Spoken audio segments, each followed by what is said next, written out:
अवधूत चिंतन श्री गुरुदेव दत्त.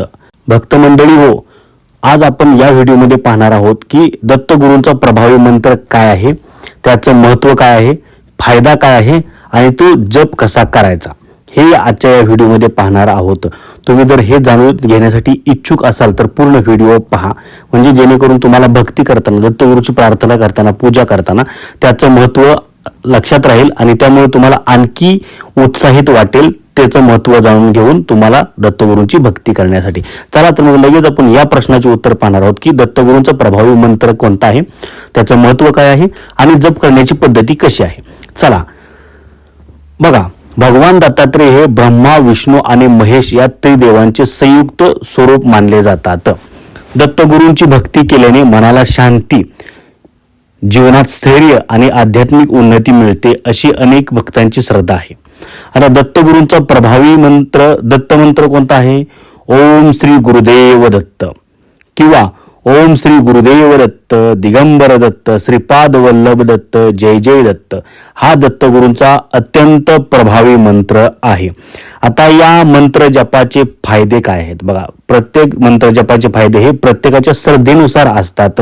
याचे फायदे काय आहेत तर पहिली गोष्ट, मनाला शांती मिळते. काय होतं? मनाला शांती मिळते. या मंत्र जपामुळे मन शांत होण्यास आणि एकाग्रता वाढण्यास मदत होते. दुसरी गोष्ट, नकारात्मक विचार दूर होतात. त्यानंतर सकारात्मक ऊर्जा वाढून आत्मविश्वास दृढ होतो. गुरुकृपा प्राप्त होते. दत्तगुरूंच्या स्मरणाने आध्यात्मिक प्रगतीची प्रेरणा मिळते. कष्ट सहन करण्याची शक्ती वाढते. अडचणींचा सामना करण्यासाठी मानसिक बळ मिळतं.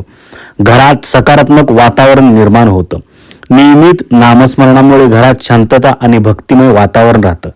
हा प्रभावी मंत्र जप करण्याची योग्य पद्धत काय आहे? आता योग्य पद्धत काय आहे ते आपण या ठिकाणी पाहणार आहोत.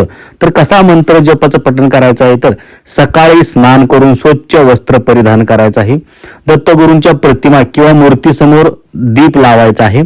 शांत मनाने हा मंत्र 11 वेळा, 21 वेळा, 51 वेळा, 108 वेळा किंवा 1008 वेळा तुम्हाला जे सोपं असेल, योग्य वाटेल, वेळेनुसार तुम्ही म्हणू शकताय.